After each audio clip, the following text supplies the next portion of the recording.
Do you ever feel like your stress levels are on autopilot? Like you can never fully relax? If that's the case, you might be stuck in the lawyer stress cycle. Welcome to the Lawyer Burnout Solution, the podcast for female attorneys who want to stay in the careers that they've worked so hard to build without running themselves into the ground. I'm Heather Mills, and every week I'll share the tools, strategies, and mindset shifts you need to reclaim your energy, confidence, and career. So I was talking to my client Jess the other day, and she was telling me that no matter what's happening at work, she always feels on edge. For even the smallest challenges at work stress her out. So she wondered if she's just being paranoid or if this is normal for other lawyers. I assured her that this was completely normal. When you're living with chronic stress, even the smallest details can feel like make or break moments.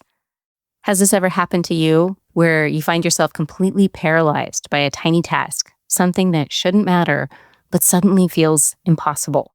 It's not just the big deadlines or high-stakes meetings. It's the little things that can push you over the edge. Like the forgotten password that sets you into a panic. What if you get locked out and IT isn't available?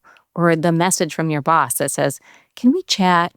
And that puts you into full catastrophizing mode. Or trying to figure out what to eat for dinner. Or the pile of laundry that greets you when you get home. It's not much, but the thought of folding it feels insurmountable. If any of these sound familiar, you're not alone. Chronic stress rewires your brain and your body, making even the smallest task feel like mountains to climb. And it's a cycle many lawyers, and especially women in law, know all too well. The lawyer stress cycle happens when our brains trigger our stress response too easily and too often, leaving our bodies flooded with cortisol and adrenaline for too long. And that chronic stress builds up over time. That's when the smallest challenges feel like they are going to break you. And that's when you know you're in burnout. Chronic stress in the body that we don't know how to stop or deal with is burnout. And the problem isn't you. I promise it's not you. It's how your brain is wired to detect threats. This lawyer stress cycle happens because of our fight or flight response. And that evolved to protect us from physical threats like predators. It also evolved to protect us from emotional threats, believe it or not, like social exclusion. Because think about it, when we were hunter-gatherers, we had to rely on each other to stay alive. So being excluded from the group was just like it was threatening our physical safety. But now, in the modern world we live in, our brains haven't caught up with the kind of environment that we face and the stressors that we face. It still thinks everything is a threat to our safety. And that leads to chronic stress. That chronic stress persists and compounds over time. And that's why those little things add up. So if you're wondering how much longer you can possibly go on like this, that is a good question to ask yourself. Because it's true that being in the lawyer stress cycle is not sustainable. Something is going to break, whether it's your job or your relationships or your body, but that doesn't have to be the case. You can exit the lawyer stress cycle without quitting your job or leaving the law. So let's talk about how the lawyer stress cycle starts and why we stay stuck in it. And then we can talk about how to get out of it. There are 3 factors that contribute to an overactive stress response. The first factor is hypervigilance. Our brains are wired to detect threats, and that's a trait that's been passed down through evolution to keep us alive. This hypervigilance was super beneficial to humans who faced a lot of physical danger.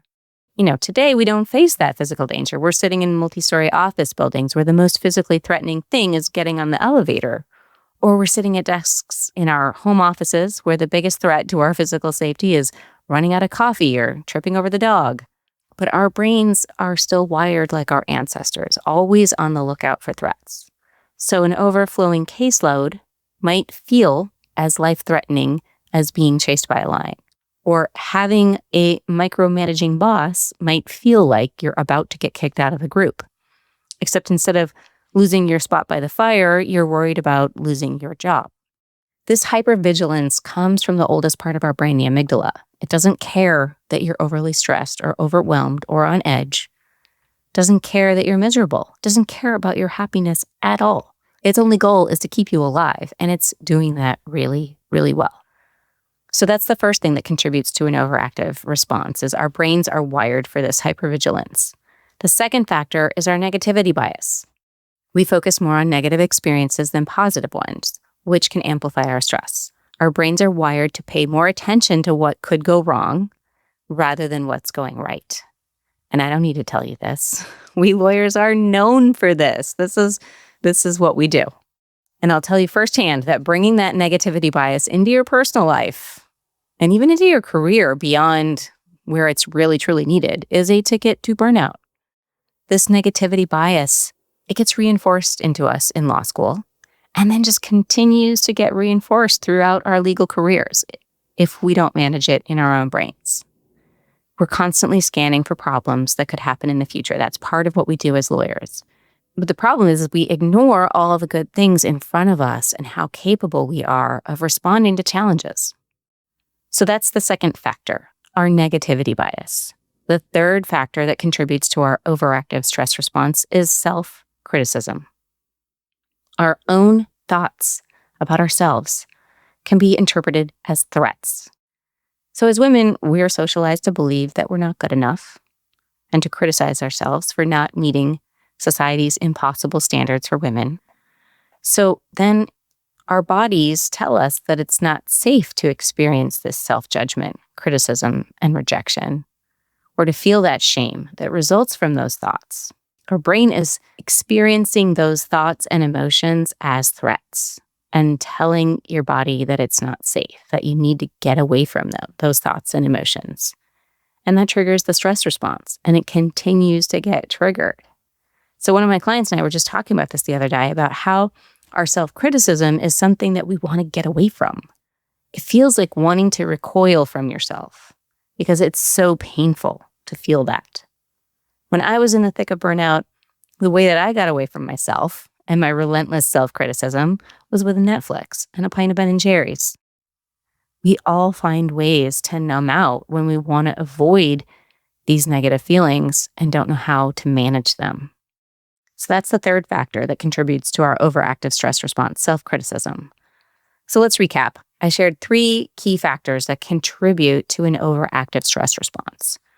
The first was hypervigilance, the second was the negativity bias, and the third was self-criticism. I'm noticing that hypervigilance and the negativity bias are both evolutionary traits, and the negativity bias is also socialized into us. And then self-criticism is a result of our socialization, that we're supposed to be perfect and there's something wrong with us when we reveal that we're not perfect, that we're human. So this is all just to say that none of this is your fault. And fortunately, you are not doomed to stay stuck in this lawyer stress cycle. You can turn down your stress response and regain control over your life. And you do that by teaching your brain and your body that you are safe. So I want to give you 3 ways to teach your brain that you are safe. And these aren't the only ways, but these are really good places to start. The first and easiest way to teach your brain that you are safe is to do something I call turn down the volume. It's super simple. And it's just turning down the volume to your stress response. So what you do is just find a quiet spot to sit by yourself for 1 or 2 minutes. This is a super short and easy exercise. And close your eyes and notice the sensations that are happening in your body in the moment. And notice if those sensations for you are your body being in fight, flight, or freeze.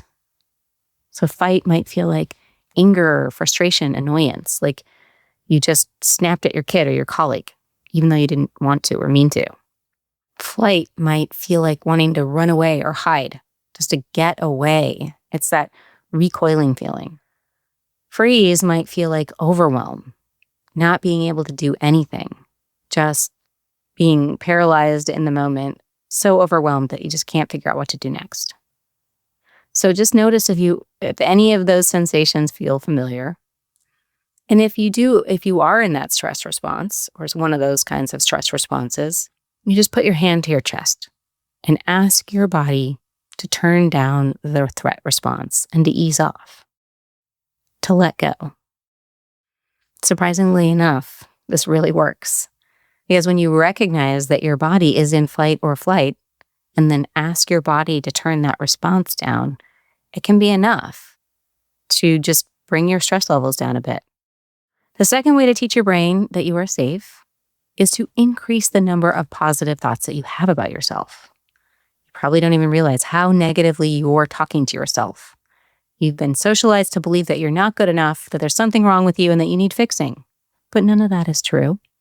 So you can start noticing the positive thoughts about yourself and increase them daily. And that helps you shift that internal dialogue from criticism to support. I'm not asking you to make up positive thoughts that you don't believe. I'm just wanting you to notice the positive thoughts that you already have about yourself. And then notice and keep track of them so that you can use them intentionally. So if you start today and have one positive thought that you notice, and then increase that by one every day for the next 10 days, by the end of the 10 days, you'll have 10 positive thoughts to think about yourself, to remind yourself of, to practice thinking on purpose. And what an amazing result that would be.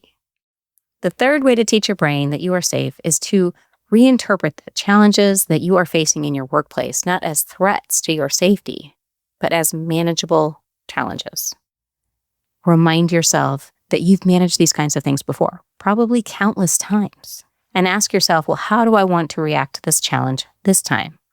Who do I want to be in the face of this challenge this time? So this shift helps your brain remember that you are not powerless or helpless. A heavy workload, a lack of control, these are things that you've dealt with countless times before and can deal with again without stressing your body out.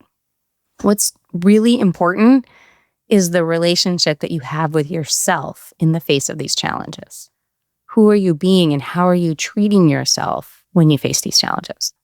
So with these 3 super easy things that you can do, you can start to teach your brain that you are safe. So the first exercise was turn down the volume on your stress response. The second was noticing and increasing the positive thoughts that you have about yourself. And the third was reinterpreting the threats that you face at work as manageable challenges.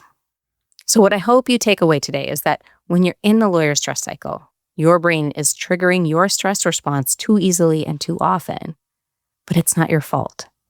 It's primarily a result of evolution and socialization. But you're not powerless. You can exit the lawyer stress cycle without quitting your job by teaching your brain that you are safe. And when you teach your brain that you're safe, you're not just dialing down stress. You're fundamentally shifting how you show up in your life and career. You're unlocking a version of yourself that's more resilient and creative and productive. This isn't about sacrificing success for well-being.